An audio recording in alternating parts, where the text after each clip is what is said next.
बिस्मिल्लाहिर्रहमानिर्रहीम, अस्सलामुअलैकुम। कैसे हैं आप सब लोग? उम्मीद है ठीक ठाक होंगे, खैरियत से होंगे और बहुत अच्छे से अपनी अपनी ज़िंदगी में मसरूफ़ होंगे। तो जनाब, इसी के साथ आज का व्लॉग करते हैं स्टार्ट। आज मैं बनाने जा रही हूँ खूबसूरत सा रेनबो कोकोनट केक, जैसे कि आपको नज़र भी आ रहा है। तो चलिए स्टार्ट करते हैं।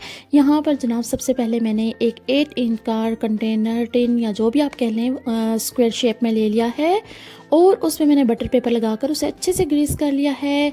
और साथ ही साथ मैंने एक ब्लेंडिंग जग ले लिया है, उसमें मैंने 2 एग्स ऐड किए हैं, 1 कप मैंने इसमें शुगर ऐड किया है, हाफ कप ऑयल ऐड किया है और हाफ कप दूध ऐड किया है। मैं नॉर्मल कप से ही मेजर करती हूँ, आप जो हमारे कप्स होते हैं मेजरिंग कप उससे के साथ भी कर सकते हैं, लेकिन मुझे ऐसे ही पसंद है। और साथ ही साथ मैंने इसमें 2 टीस्पून कोकोनट एसेंस ऐड किया है।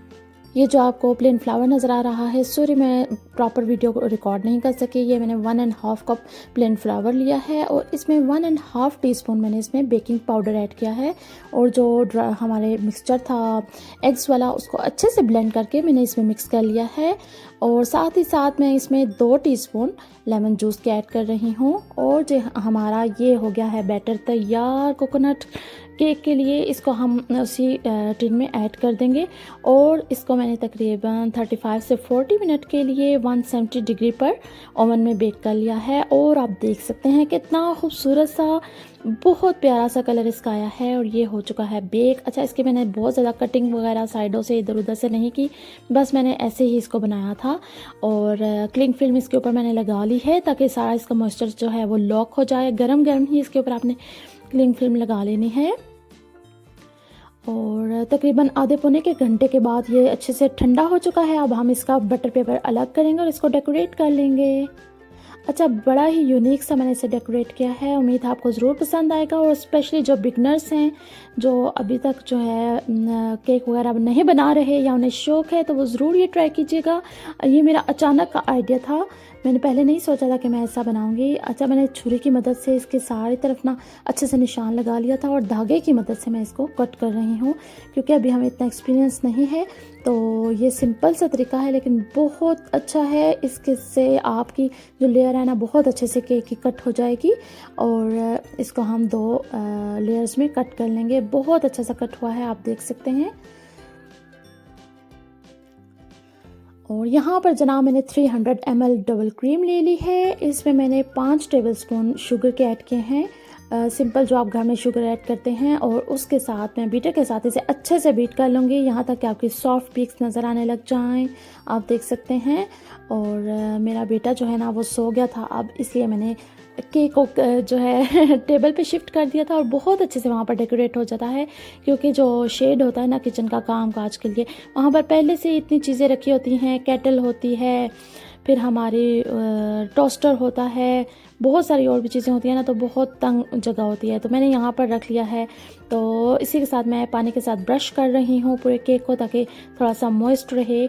और इसके ऊपर मैंने स्ट्रॉबेरी जैम अप्लाई किया है और साथ ही साथ पाइपिंग बैग में ही मैंने क्रीम को ऐड कर लिया था। उससे क्या होता है कि आपकी बहुत स्मूथ सी और एक जैसी लेयर पूरे केक में क्रीम की आती है। तो मैंने इसको इस तरह से क्रीम अप्लाई कर रही हूँ। और जो इसका दूसरा पार्ट है उसको मैं इसके ऊपर शिफ्ट कर दूंगी।